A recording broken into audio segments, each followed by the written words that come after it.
et matériel. Vous avez intégré les designers. Il y a aussi par rapport à la question par rapport au monsieur David. Est-ce que par rapport à cette question, je m'intéresse beaucoup à cette question de patrimoine matériel et de la valorisation. Je pense que moi, en tant que futur designer, je pense que le designer a un très grand rôle dans cette démarche. Mais je ne sais pas si c'est un avis qui est partagé avec l'ensemble du groupe.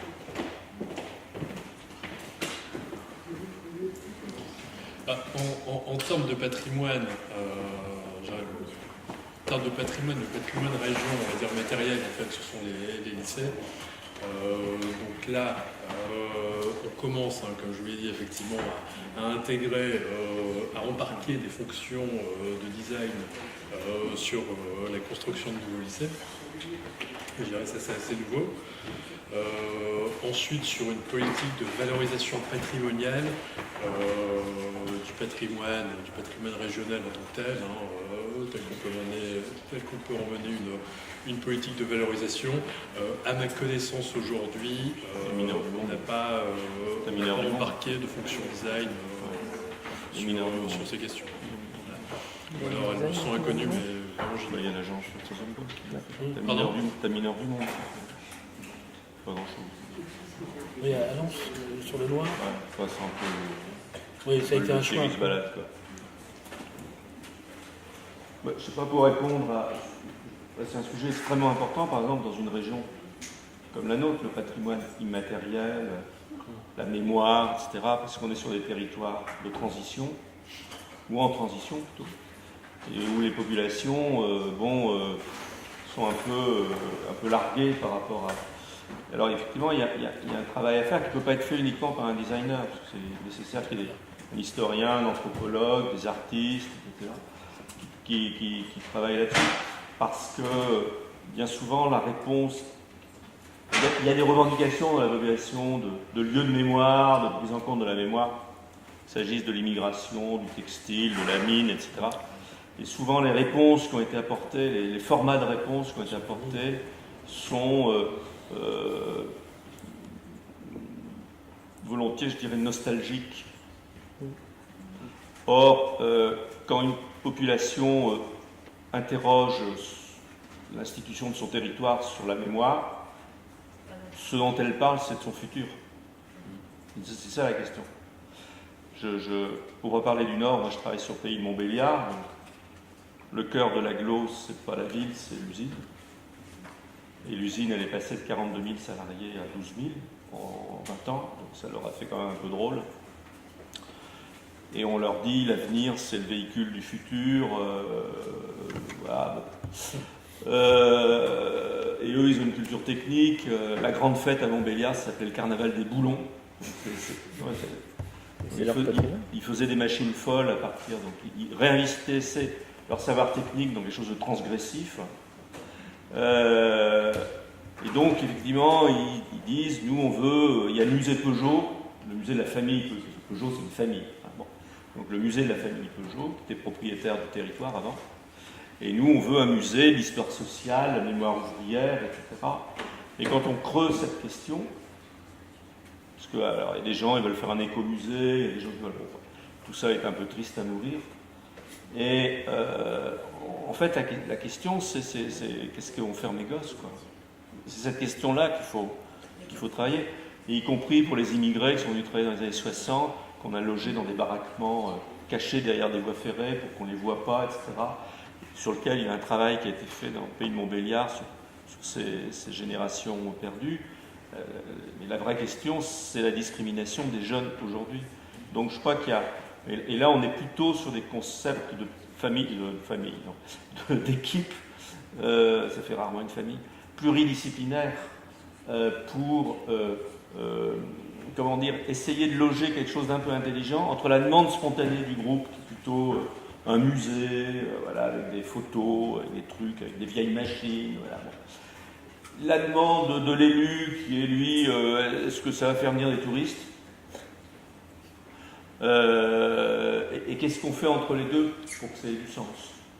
Mais là, ça suppose vraiment de travailler de manière pluridisciplinaire. Ce qui est compliqué parce qu'au-delà des déclarations d'intention, je crois que fondamentalement, dans la classe politique, tout le monde s'en fout. Donc il n'y a pas d'argent. Mais ça peut changer. Pour rebondir aussi, je profite, sur ce que dit Michel et sur la question de patrimoine sur laquelle je réfléchis aussi un peu. Déjà, dans un premier temps, il me semble important de savoir et de s'entendre sur ce qu'on appelle patrimoine. Parce que tout est patrimoine, rien n'est patrimoine. Au final, il est quand même intéressant de comprendre que le patrimoine est ce qui a une charge symbolique. On parlera de patrimoine un peu populaire et de patrimoine au sens officieux du terme, reconnu comme tel par les personnes qui le vivent. C'est en ce sens que j'ai parlé de patrimoine pour Pont-Rouge. Et puis du patrimoine un peu plus officiel, de ce qu'on labellise, de ce qu'il convient de conserver. Et du fait, moi, ça me fait pas mal penser à la notion de transmission. Et c'est peut-être là, à mon avis, que les designers ont quelque chose à faire. Un patrimoine, c'est quelque chose qui existait, à mon sens, quelque chose qui a une historicité, au sens d'Hartog, de ce qui existe dans le temps. Et si on veut éviter le côté poussiéreux de l'écomusée, là je rejoins tout à fait, même si j'aime bien les écomusées de temps en temps, bon, il y a des choses intéressantes. Si on veut éviter en fait que ce patrimoine et que cette mémoire soit du fait figée, il faut regarder dans quelle mesure on peut peut-être le réinvestir en ne le trahissant pas. C'est là la délicatesse du design, et c'est aussi la délicatesse de l'aménageur, d'en faire une force en regardant en fait dans le rétroviseur, c'est ce que je disais tout à l'heure, pour mieux comprendre vers où on va. Au début, j'étais très sceptique. Je prends l'exemple bateau du patrimoine matériel bâti. Sur les extensions contemporaines, très design, d'anciens bâtiments. Bon, j'étais au début très dubitatif et réfléchissant à ça, et renvoyant parfois des codes, des symboles, des signes. J'ai beaucoup aimé ce que tu as dit. Je pense notamment à la fosse du 9-9 bis à Wany, où quelque chose de très intéressant a été fait, notamment avec le métaphone, qui est pour le coup complètement innovant et unique au monde, de cette salle de concert qui est à la fois instrument, alors là en termes de méta-réflexion on est pas mal, et qui répond aussi au patrimoine que représentent par exemple dans les communes minières les harmonies municipales, la musique populaire. Et le fait aujourd'hui, dans ce lieu hyper innovant de l'économie culturelle et créative, tel qu'on l'appelle un peu pompeusement, rappelle aussi cette forme de mémoire. Il y a un côté design indéniable, et je pense que des designers ont été associés à ça. À mon sens, si les designers ont un rôle là-dedans, c'est de réinvestir l'ancien sans le trahir pour en faire quelque chose sur lequel on pourra s'appuyer pour demain. J'ai une question pour M. Boucher, pour essayer de faire le lien. Est-ce qu'il pourrait y avoir un 1% design? Très bonne idée, c'est vrai. C'est pas mal, il y a 1% artistique, a priori, qui est fait pour produire du patrimoine contemporain. Tout à fait. Avec les DRAC, avec les FRAC, voilà. Est-ce qu'on ne peut pas réintégrer, enfin je pose la question, aux politique. Je peux pas prendre la place du politique. Non, mais je veux dire, vous êtes sûr. C'est une très bonne idée. C'est une idée. C'est une idée. Maintenant, clairement, je ne la proposerai pas à mon directeur général des services demain. Dans le contexte budgétaire très complexe des collectivités locales du moment.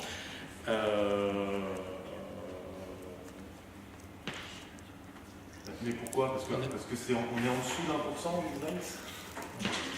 Il n'y a plus de place. Il y a déjà art. On est à 1%, bien sûr. Hein? Évidemment, bien sûr. Bien en dessous, vous êtes content de dire. Bien sûr, on est en dessous d'1%, bien évidemment. Bien évidemment, sur un budget régional, oui, bien sûr. Ouais, clairement. Clairement, on est sur le. Il y a de l'espace. Déjà toute une démarche aujourd'hui telle que je vais présenter de prospection. Sur le budget global, je disais sur les opérations. J'imagine bien.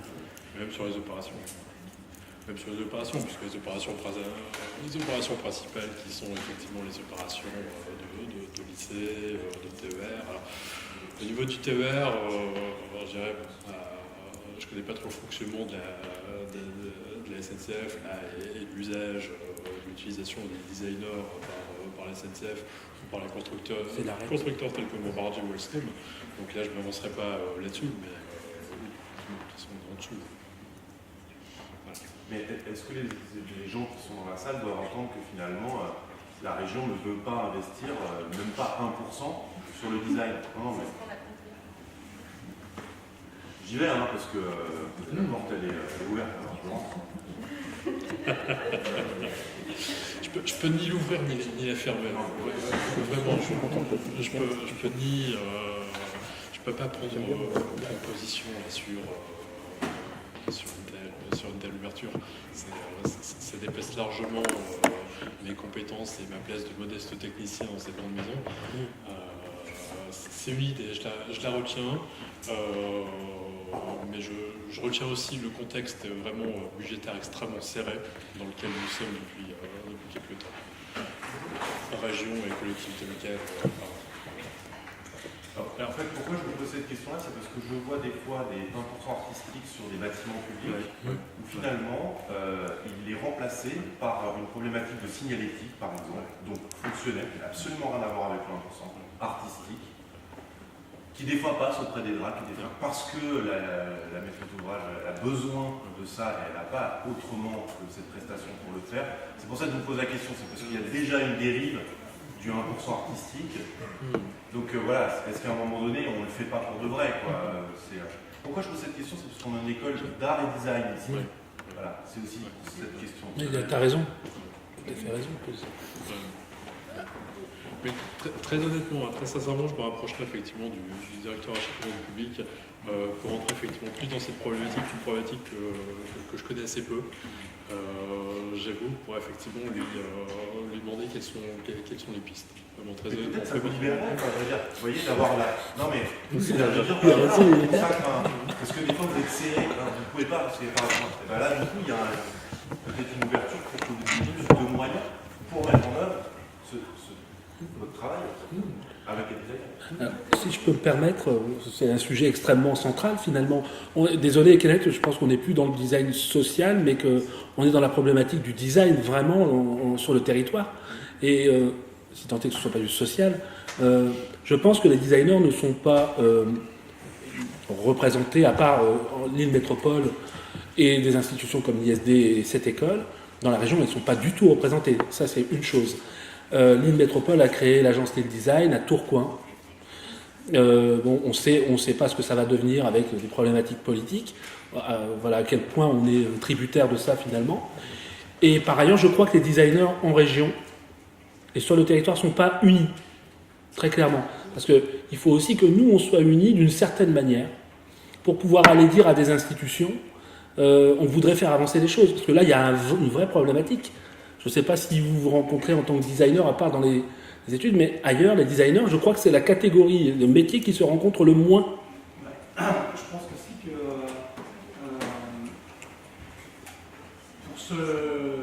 pour s'unir, il faut se reconnaître.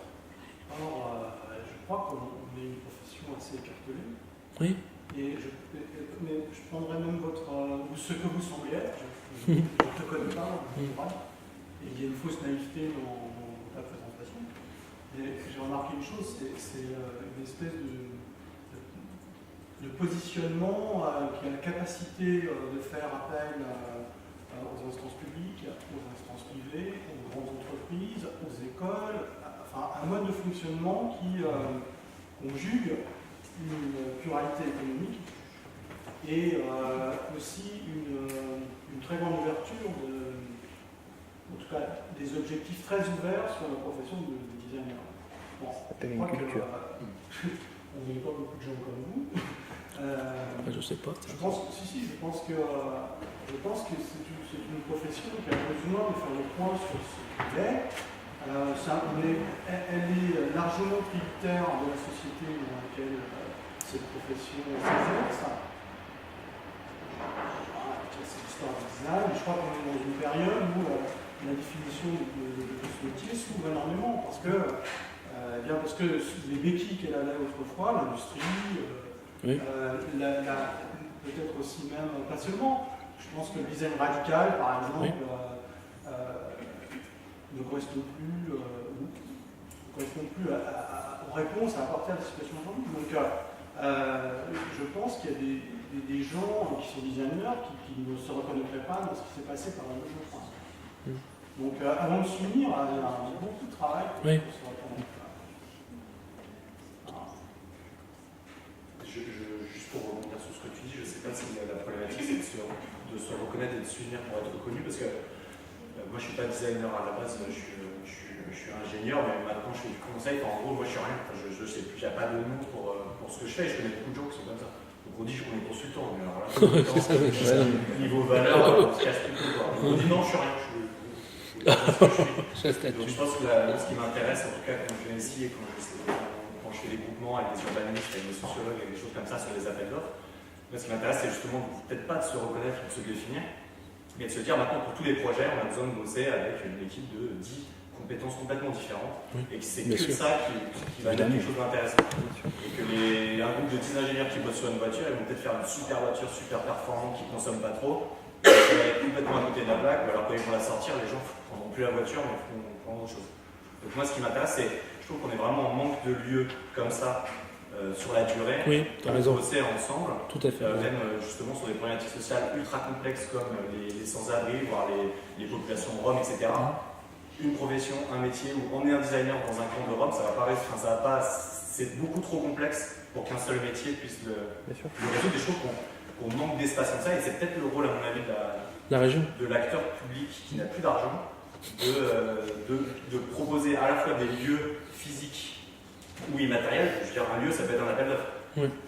Et de favoriser la pluridisciplinarité, etc. Et donc voilà, pour inventer des lieux, parce que ce qu'on remarque, c'est qu'on fait beaucoup de workshops avec plein de professions. On s'excite pendant 1, 2, 3, 4 jours. On ressort avec plein d'idées, et après on n'a plus personne avec qui bosser, parce que de toute façon, les gens avec qui on a des idées, c'est pas notre métier, on n'arrive plus à bosser avec eux.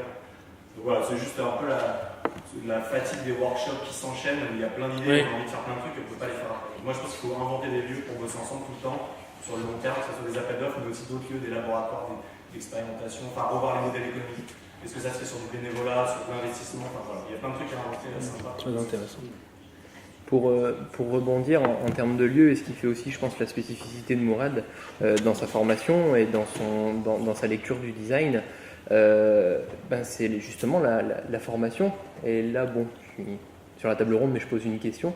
Dans le cadre de la formation des designers, avez-vous un module de formation sciences humaines où on aborde les politiques institutionnelles, les politiques sociales, le monde comme il va, l'économie, la science politique? Je peux le faire. Moi aussi. On se le partagera. J'aurais bien aimé avoir des gens comme vous en prof. Il y a des cours de sciences humaines appliqués à l'art. D'accord. Mais même de sciences humaines tout court, d'histoire, de Sciences Po, d'économie, de philo, évidemment. Je pense que le genre de structure que tu viens d'indiquer, c'est vrai que c'est un peu distant de ce qu'on fait habituellement. Et pourtant. Ici à l'école, mais je pense que c'est des journées comme aujourd'hui, ça fait des opportunités parfaites. Absolument. Pour introduire ce type de structure qui sont très complexes, qui sont distants des considérations formelles et même méthodologiques ou autres qui font la base de ce qu'on fait au sein de l'école. Je pense que c'est une très bonne initiative. Et c'est vrai que tu parlais de lieux, c'est à mon sens un des lieux dans lesquels au moins une sorte de début de commencement d'envisager un référentiel commun qui permet probablement la discussion et la création de long terme dans la foulée, pour être durable. Pour avoir un organigramme de la région, par exemple, on n'a jamais vu ça ici à l'école. Mais c'est formidable. Se dépêcher. Pour rebondir, pardon, il y a quelqu'un qui parle, je ne vois pas. Désolé. Pour rebondir là-dessus, je me souviens d'avoir dû faire à une de mes collaboratrices. J'ai eu des gens de la com qui sont venus, d'écoles privées que je ne citerai pas, que j'ai accepté en stage parce qu'ils se sont imposés à moi, certainement, côté un peu trop altruiste. Mais bon, ça a été un vrai gain parce que ces gens sont humainement extrêmement intéressants. Et je me suis rendu compte qu'ils n'avaient pas de culture politique des territoires. La République, pour eux, ça ne veut rien dire. Et à un moment donné, il y a même une agence qui s'appelle Designer République, à ce que je sache. Donc c'est quand même très lié au métier et à la vision du designer. Donc je dis aux étudiants et aux futurs collègues, parce que vous allez devenir des collègues, Je pense que c'est des notions très importantes que de savoir ce que c'est une institution, une collectivité territoriale, le rôle d'un préfet, d'un sous-préfet, de l'ANRU, ça aussi, d'un collège de prospective, même si on ne sait pas par cœur, mais qu'on sache mettre parfois des visages sur les institutions. Vous êtes des citoyens à part entière et pas des gens qui allaient dessiner ou autre. Ça, il faut vraiment le comprendre parce que c'est ce qui va être la valeur ajoutée de notre région. Deuxième chose, je disais à Michel-François Delannoy, très tôt, quand ils ont mis en place le design, je disais, est-ce que vous allez donner une direction à l'innovation en parlant du design très tôt? J'ai jamais eu de réponse. Et est-ce qu'on va transposer un modèle de la Californie ou de la Hollande comme ils le font trop à Lille, dans la métropole lilloise, ou est-ce qu'on va fabriquer notre propre définition du design et de l'innovation sur la métropole? Ça, c'est très important parce que ça veut dire que les designers qui viendront d'ailleurs ou ceux qui sont déjà sur le territoire vont dire voilà, moi je viens de cette école-là avec un grand E et j'ai été formé là. Tiens, peut-être qu'à Hong Kong, ça va nous servir parce que eux, ils sont sur un développement similaire et on sait qu'ils ont poussé les questions sur leur territoire. Or là, on dit qu'on vient de Lille. Ouais, t'as fait quelle école? Mais ça n'a pas de valeur supérieure en matière de creuset d'expérimentation. En gros, on nous parle de la brique. Bah oui, mais bon, après ça, quoi.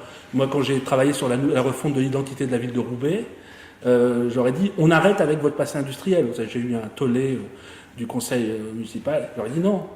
Mais arrêtons, on va se comparer d'abord, parce que là, vous êtes sur un complexe métropolitain. Et on s'est comparé à Buenos Aires, on s'est comparé à Shanghai avec des choses extrêmement concrètes. Et à partir de là, on a pu rediscuter des valeurs de Roubaix. Et là, ça a été pour moi un grand moment. Voilà, ce que je veux dire par là, c'est qu'aussi le design, il a besoin d'être défini sur des choses qui ne vont pas être complètement objectives, mais des choses qui sont postulées une fois pour toutes. Voilà. Contextualiser, je dirais. Contextualiser. Quels sont les meilleurs moments d'aborder ces sujets? C'est peut-être dans le cadre des concours, par exemple. Ouais, Ils sont présents, c'est-à-dire quand c'est collé sur des exercices opérationnels, quasi opérationnels, c'est plus facile à l'attacher au quotidien. Bien sûr. Mais c'est vrai qu'avec des colloques comme ceux-là, vous ouvrez une porte, en fait, c'est ce que tu disais tout à l'heure. Je faisais la remarque à Fanny tout à l'heure. Dis donc, il y a beaucoup de gens qui parlent aujourd'hui en avouant dès les premiers mots de leur introduction ne rien connaître au design social. Mais j'ai trouvé ça formidable, et j'en suis le premier au sens propre comme figuré dans la journée. Mais effectivement, c'est l'occasion de se dire, Michel connaît rien au design social, il l'a dit, moi pareil. Mourad, je ne sais pas trop s'il est designer ou pas, mais finalement on a trouvé beaucoup de choses à se dire et puis c'était très intéressant et ça donnera probablement des suites. Donc effectivement, continuer avec cette culture de l'expérimentation dont on a beaucoup parlé, mais dont il est aussi temps de traduire de manière concrète. J'ai une dernière question à poser au designer, à Mourad. Est-ce que tu crois que, en faisant ce métier-là tel que tu le fais, c'est-à-dire au contact avec les acteurs, quels qu'ils soient, tu rentres dans une complexité qui commence à devenir quelque chose de contemporain et qui produit de nouvelles formes? Est-ce que le fait d'aller comme ça au contact des gens, que ce soit l'entreprise ou est-ce que ça produit quelque chose de nouveau? Je trouve que c'est une très bonne question parce que ce serait trop facile de dire que ça n'induit pas aussi une sorte de réponse un peu, je vais dire, peser mon mot, démagogique au niveau social. Je pense que parfois le designer, je pense que c'est un truc un peu imparfait et organique, comme le truc que j'ai dessiné là sur mon parcours. Je pense que parfois il faut se couper complètement de ça et accepter d'être complètement solitaire et parfois être complètement dedans, mais quand on est dedans, ne pas le faire semblant en disant c'est génial, tout est génial. Et je pense qu'il y a deux mots, moi, qui me représentent, parce que tu me poses la question, je ne peux parler que par rapport à moi, naïvement, presque. Bienveillance, c'est-à-dire que qui qu'on reçoive, on doit être bienveillant, et surtout sans complaisance. Donc tu vois, ce prisme-là des deux points, c'est un équilibre extrêmement instable que j'essaie toujours de respecter. Donc la bienveillance sans complaisance. C'est très complexe. Très complexe. Je ne sais pas si j'ai répondu à ta question. Il y avait une question d'Anne-Isabelle. Oui, je voulais faire une remarque puisqu'on est dans une école. et que c'est important aussi de ne pas se tromper, et en reprenant l'idée de on est ce qu'on est. Il faut savoir que selon l'orientation qu'on prend, on peut parler au quotidien avec des gens plutôt riches ou avec plutôt des industriels, ou on peut se retrouver à fréquenter au quotidien des personnes homeless. Voilà. Et que tout ça, ça ne demande pas les mêmes qualités. Et c'est important, je pense, que l'étudiant il se positionne aussi en fonction de qui il est dans la vie, et que faire du design social au quotidien, dans un quartier difficile, ou avec des personnes sans domicile fixe, ça veut dire être capable de donner beaucoup de soi, d'être présent, d'être dans une relation de personne à personne, et que ça demande des qualités spécifiques, quoi. Et qu'il peut, je pense, y avoir des très bons designers qui sont capables de faire des choses magnifiques en théorie, mais que les qualités humaines qu'il faut pour faire du design social sur le terrain en relation avec des personnes, et souvent des personnes qui sont les plus vulnérables, les plus fragiles, où le niveau d'exigence qu'on doit avoir par rapport à soi-même et par rapport à ce qu'on peut proposer doit être d'autant plus élevé si on veut que ça produise vraiment du résultat, c'est-à-dire qu'il faut arriver en étant au maximum de ses capacités, parce que c'est hyper important. Enfin voilà, je trouve que c'est important aussi qu'il n'y ait pas de complaisance et de démagogie. On ne peut pas tous être partout. Tout à fait. Peut-être question, est-ce que je peux répondre un peu à ce que vient de dire Anita, par rapport à votre propre personne dans les contextes où tu interviens? Je suis d'accord.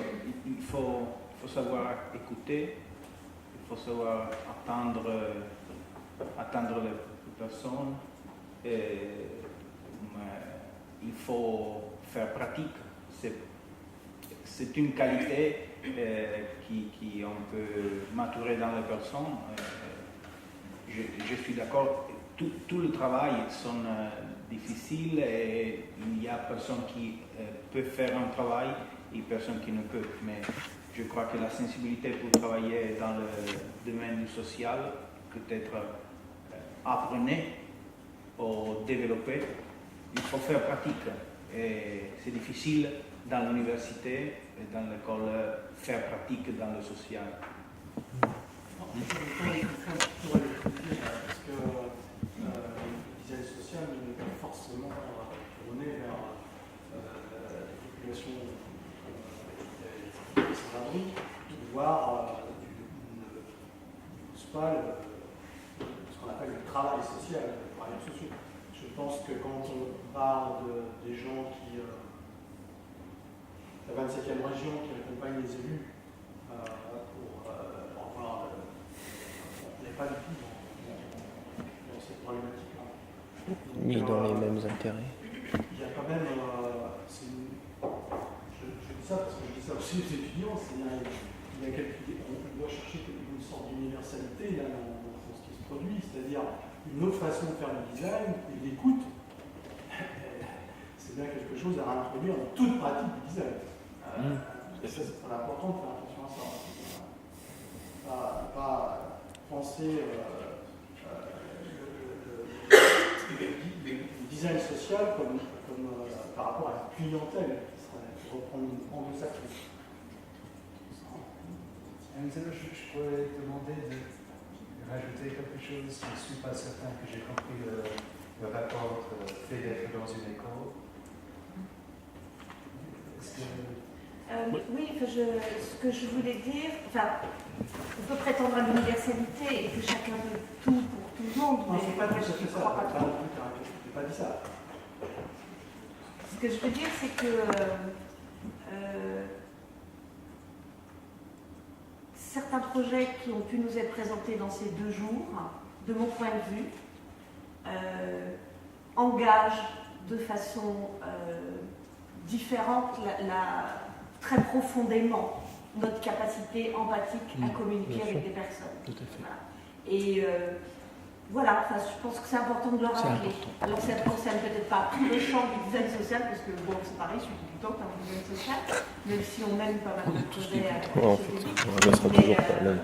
trouve que voilà, je voulais juste dire ça, et je voulais le dire précisément parce qu'il y a des étudiants qui nous écoutent. Quoi. Le lien entre à un moment donné celui qui décide et puis le terrain, c'est un peu ça que moi j'entends là-dedans, qu'il n'y a pas un travail de souffleur. C'est-à-dire quelqu'un qui est, par exemple comme moi, qui est fort dans cette scène, c'est-à-dire d'aller aux confrontations des différentes typologies de relations, et puis d'autres gens qui peuvent, eux, rapporter, être comme le souffleur, quoi. C'est-à-dire il n'est pas sur scène, mais il connaît un peu le texte, il a le savoir, parce que finalement, là, on a appris énormément pendant ces 2 jours, sur le travail différent de plein de gens, et des tenants et des aboutissants, mais il nous manque des souffleurs, pour nous donner un peu savoir qu'est-ce qu'on dit, la réplique d'après, quoi. Enfin, je sais pas, peut-être que c'est ça le lien. Pardon, Michel. Je suis assez sensible à ce que dit Anne-Isabelle, parce que moi je distingue pas, j'oppose pas les brillants élus du conseil régional et les sans domicile fixe. D'ailleurs, si vous les opposez pas, d'accord, on se met au sérieux, c'est quand même des gens qui... Laissez-moi terminer. Non, d'accord, là...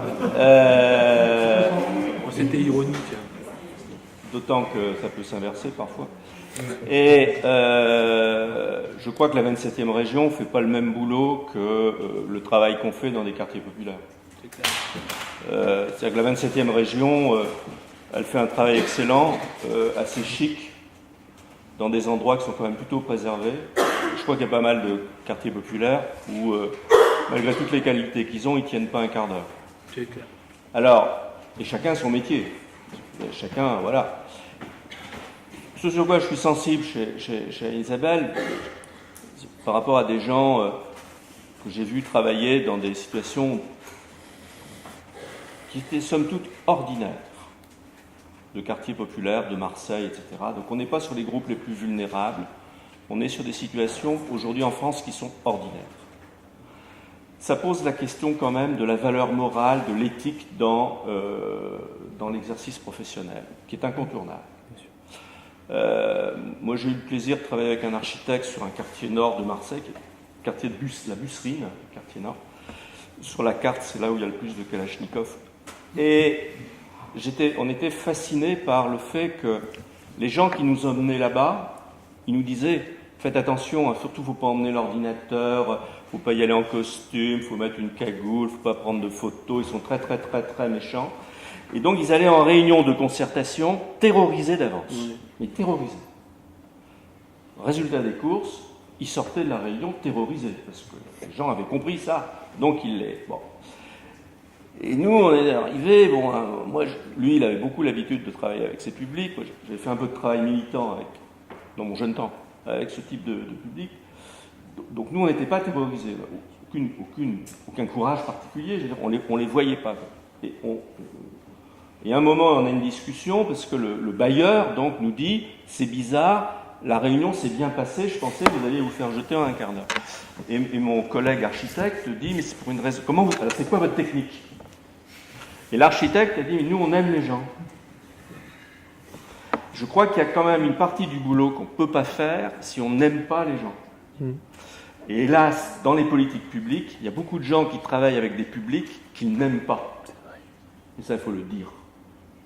Ça, c'est la première chose. La deuxième chose, c'est l'honnêteté. C'est-à-dire, on peut se retrouver aussi dans des contextes institutionnels où, parce que les partenaires ne jouent pas le jeu, c'est assez grotesque. On peut s'y retrouver dans des situations où on fait de la concertation pour un bailleur, enfin pour un commanditaire, qui par ailleurs balade complètement les gens.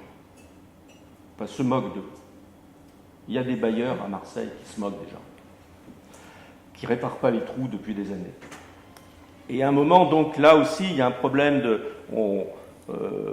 consultant, c'est toujours un peu mercenaire, quand même, à un moment donné. Mais justement, il y a un moment, il faut pouvoir dire, là, ça ne va pas être possible, parce que ce que vous êtes en train de faire, c'est vous êtes en train de produire le chaos. Ce qui est le cas dans les quartiers nord. Donc, c'est l'honnêteté.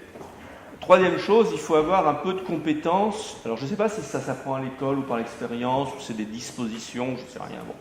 Ça, j'en sais absolument rien. Moi, je vois des gens qui font des trucs formidables que je ne sais absolument pas faire.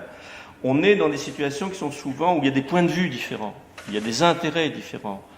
Voilà. Donc on doit gérer des situations conflictuelles, se mettre d'accord sur le profil d'un petit espace public en bas d'immeuble, ça génère des conflits entre les gamins, les mamans, le concierge, les flics, voilà. Donc et puis dans des situations quand il y a 50% de taux de chômage, ça part vite, quoi. La discussion, elle n'est pas comme ici, quoi. Donc il y a une capacité à rassembler ce qui est épars, à être capable d'identifier un bien commun pour que les gens sortent du conflit, à être capable de valoriser tout ce que les gens disent. Et ça aussi, je crois que ça fait partie des espèces de compétences génériques par rapport au métier. Et ce que je veux ajouter, moi, si j'ai la parole, j'en profite, c'est j'ai toujours pas bien compris ce que c'est que le design social. Mais c'est probablement l'efficacité de ce mot qui fait qu'on peut, voilà, qu'il est plastique. Mais moi, je pense que par rapport aux situations qu'on a à traiter, ça pose la question d'identifier des réseaux de compétences pluridisciplinaires. Parce qu'il y a plein de situations, on va avoir besoin d'un sociologue, d'un anthropologue. D'autres situations, on aura besoin d'un gars qui est capable d'organiser la concertation, de travailler avec une communauté. Là, on aura besoin de quelqu'un qui travaille sur l'identité visuelle. Là, on aura besoin d'un archi qui peut bosser sur le mobilier urbain, etc. etc. Donc, moi, je ne crois pas... le design social se présente comme une sorte de compétence transdisciplinaire. C'est très bien, sauf qu'on n'est pas compétent dans tous les domaines. Donc, ça pose le problème de comment on travaille en réseau. Voilà. Et moi, dans mes interventions sur certains territoires, je me suis dit... Dans la réponse que j'ai faite à l'appel d'offres, j'ai été con, j'aurais dû mettre quand même 3 jours de sociologue, quoi, pour bosser avec les gamins, etc., parce que ça manque, etc. Donc je pense que ça, si vous vous définissez en tant que designer social comme une espèce de compétence transdisciplinaire, dont acte, formidable, ça veut dire que quelque part, vous puissiez vous appuyer sur un vivier de ressources qui sont quand même ici et là plutôt pointus, plutôt spécifiés, et que vous avez la capacité d'assembler, d'agencer ces gens-là dans une approche stratégique. Voilà. Bon, c'est comme l'exemple de Koshenko hier. Oui. Mais je n'étais pas là. Donc on trouve assez peu de gens qui s'identifient comme designers sociaux. Oui, non, mais... Par contre, je pense qu'on je continue à regarder les choses de l'extérieur. Voilà, je pense qu'on trouve beaucoup de gens qui s'identifient comme designers dans un projet de design social. Et donc c'est justement l'identification des différents acteurs, des différents outils qu'on peut mettre en œuvre en tant que designer, et le rôle spécifique de ces outils dans les contextes complexes qui font un peu la nature de ce qu'on essaie en partie d'identifier dans les 2 jours aujourd'hui. C'est vrai que les projets qu'on a vus comme... Pardon, Ludovic, est-ce que tu veux dire quelque chose sur Koshenko?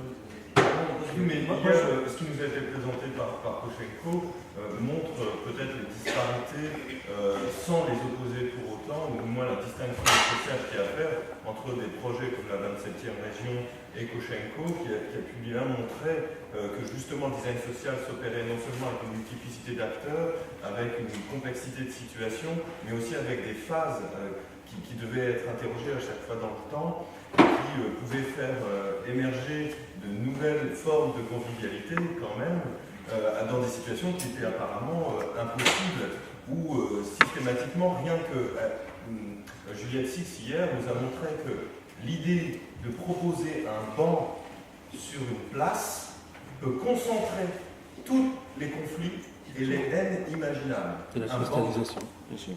Ça devient un geste politique, presque. Tout à fait, c'est politique. Mais c'est exactement ça. Le banc, c'est un usage politique. Ah, c'est évident. C'est un projet de design social. Et toutes les dimensions qui soient à prendre en charge.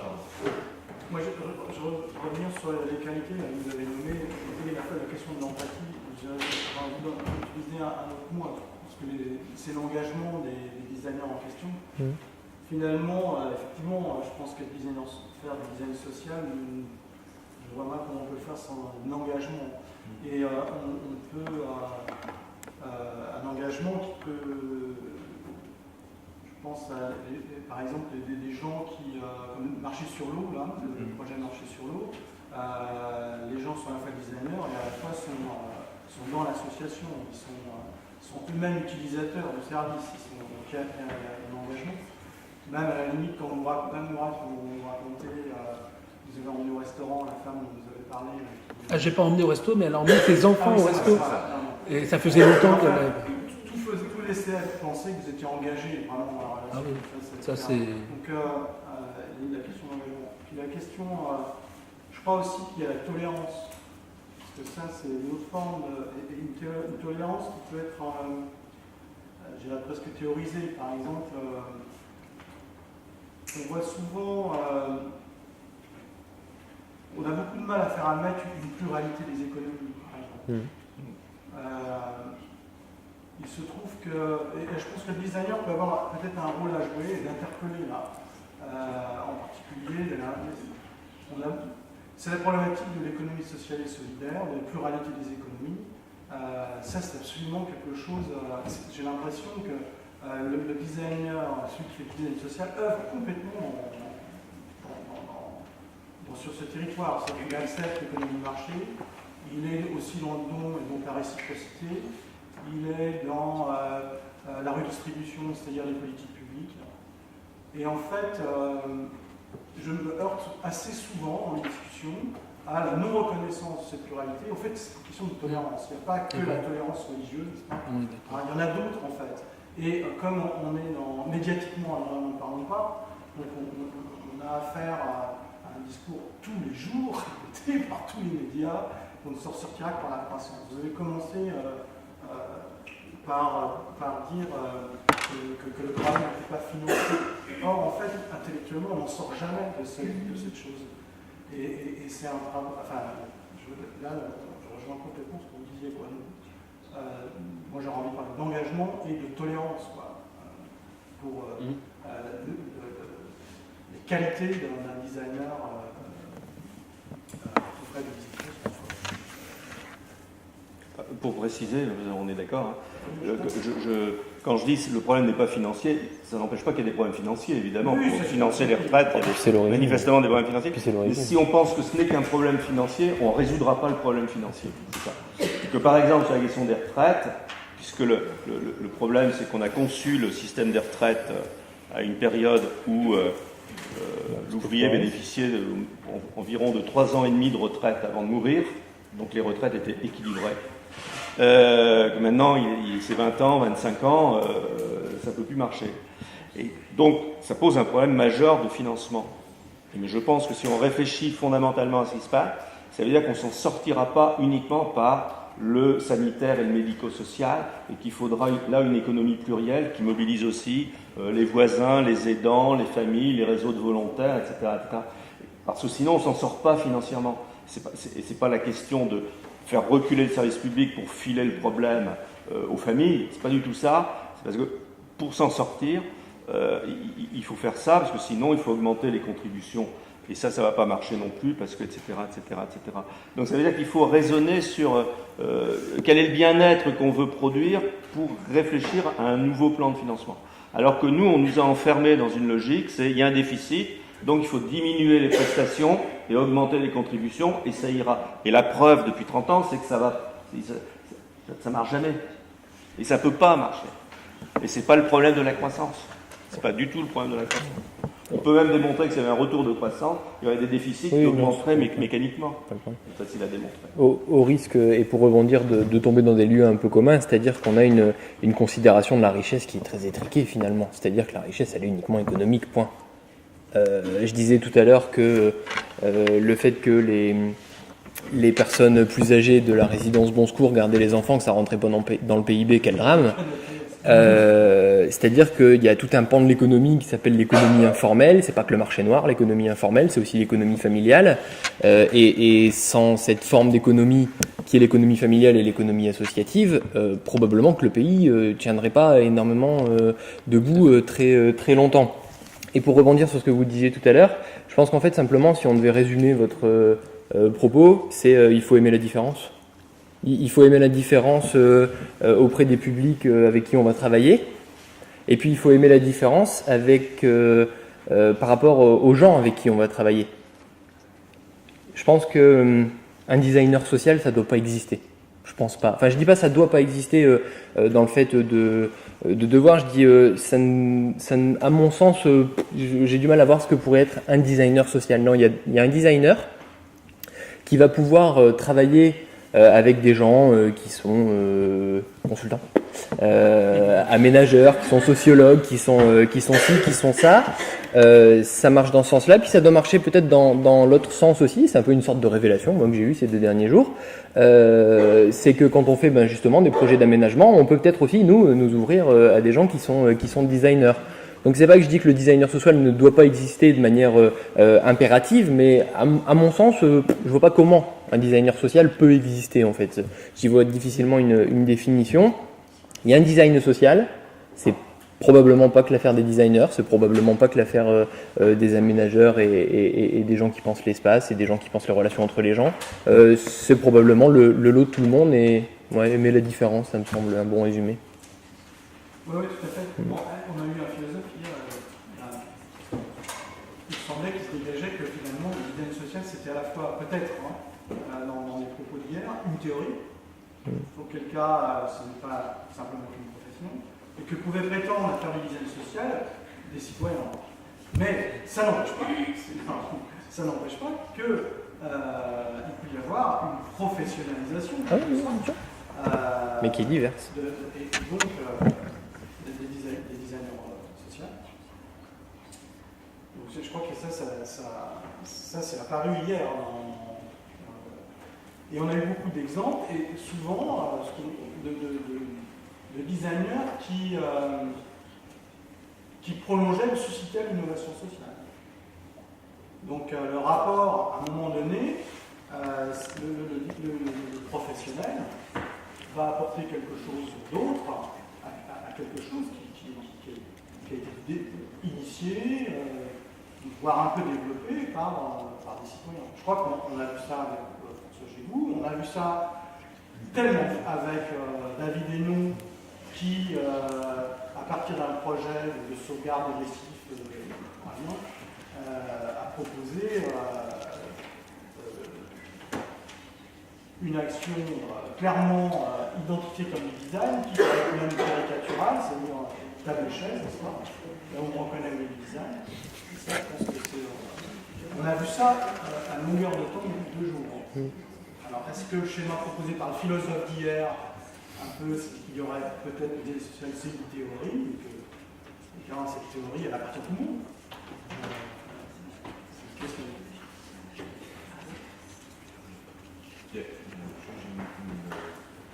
Une petite question, est-ce que c'est possible de faire du bottom-to-up, c'est ça, Bottom. Donc dans ce sens-là, mais aussi avec les appels d'offres, avec les cahiers des charges. Parce que finalement, on répond à des cahiers des charges. Des fois, voilà, c'est des appels d'offres.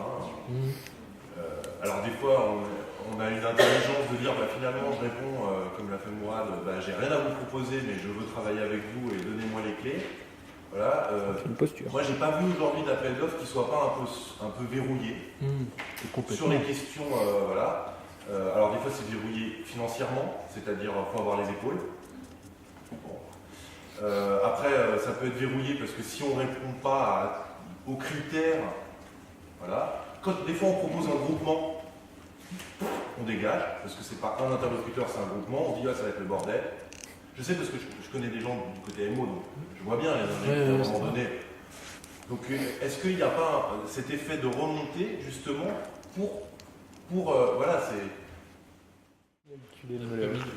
Non, le travail, on va plus le voir. Il ne regrette pas d'être venu. Une petite réponse. Je pense que c'est pas à lui de répondre à ça, M. Boucher. Mais je pense que je ne donne pas ce conseil d'arriver devant un commanditaire et de ne pas lui montrer le dossier. Moi, je le fais parce que je suis comme ça. Je reprends ce que disait la dame de la commission publique. Excusez-moi, je ne connais pas votre... Anne-Isabelle. Je pense on fait ça parce qu'on est ça. Et qu'à un moment donné, on l'assume parce qu'on se dit que si on perd ça, on l'assumera aussi. Et que je pense que ce n'est pas des méthodes qu'il faut asséner comme une vérité. Même chose pour les appels d'offres, je pense vraiment qu'elles sont tellement verrouillées. Elles sont tellement verrouillées que nous, en tant que designers, on devrait dire qu'on ne répond pas à ça, si on était vraiment puriste dans la façon de voir les choses. Parce qu'en fait, finalement, quand on entre dans leur prisme, on n'a plus aucune valeur ajoutée.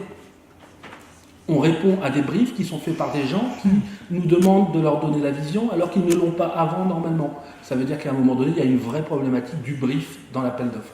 Et qu'on pourrait inviter des designers, par contre, à générer des briefs pour les appels d'offres, qu'on ne fait jamais. Voilà, je me permets... Deuxième fois.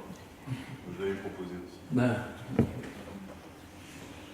Juste pour prolonger, donc, effectivement aujourd'hui, politique d'achat et de commande publique, de marché public d'une institution, d'une collectivité territoriale est de plus en plus sécurisée. Sécurisation, ce sont des termes aujourd'hui contre lesquels nous, direction fonctionnelle, opérationnelle, effectivement, on se heurte tous les jours par rapport, effectivement, on voudrait beaucoup de souplesse, donc quand on passe effectivement des consultations et des appels d'offres, effectivement, et en face de nous, effectivement, c'est leur job, hein, comme ça, on a nos collègues qui ont un plan de sécurisation, si on n'a pas le droit, il faut mettre tel critère, etc. Je ne vais pas dire un combat de tous les jours, mais quasiment. Vraiment, quasiment aujourd'hui, effectivement, donc entre effectivement direction opérationnelle, direction fonctionnelle et cet aspect sécurisation. Donc effectivement, chacun tente de bouger les lignes, effectivement. Je comprends tout à fait effectivement ce que vous dites, ce que vous faites passer comme message. C'est le type de message que l'on essaie de faire passer au maximum, effectivement, voilà, mais je dirais effectivement, on a des jobs différents dans l'institution, c'est complémentaire, mais je retiens toutes les idées, effectivement, je les ai bien notées, et on a la chance, effectivement, de participer dans le même pôle avec le directeur achat et commande publique, donc j'en parlerai dès la semaine prochaine, comme ça, voilà, et je verrai ses réactions un peu comme ça, vite laissez-moi vos coordonnées comme ça, on peut échanger derrière. Voilà, bravo. Je peux vous en donner. On gagne un contrat. Oui, je voudrais dire effectivement, il y a des critères dans les marchés publics, mais on peut définir ses propres critères. Et que je dirige un établissement public, je définis les critères, je mets des notes, et je suis libre de rajouter des critères. Et ça, je pense que très souvent, on oublie la capacité qu'on a à inventer ses propres critères, et s'il faut les argumenter et les justifier, on est en capacité de le faire. Et par ailleurs, je ne pense pas qu'il y ait d'innovation sans prise de risque. C'est-à-dire qu'il faut être capable de prendre des risques. Et des risques, on en prend tous les jours, avec la sécurité, avec les contrats, avec tout plein de choses. Il faut être capable. Il n'y a pas d'innovation sans prise de risque. Et je pense que c'est important qu'on soit tous militants de cette idée-là. En plus, le risque, là, c'est pas un tramway ni un train. Non, mais ni un bâtiment qui pourrait se casser la gueule sur les gens. Je veux dire. Ça peut. Enfin, oui, mais. Oui. Sur une prestation intellectuelle de design. Oui, c'est vrai, ça peut. Bon, je pense qu'on va commencer à clôturer le colloque. Très bien. Merci beaucoup. Déjà, un remerciement Un grand merci à tous les intervenants pour les 2 jours. Un grand merci à toutes les personnes qui ont été présentes aujourd'hui comme hier. Merci.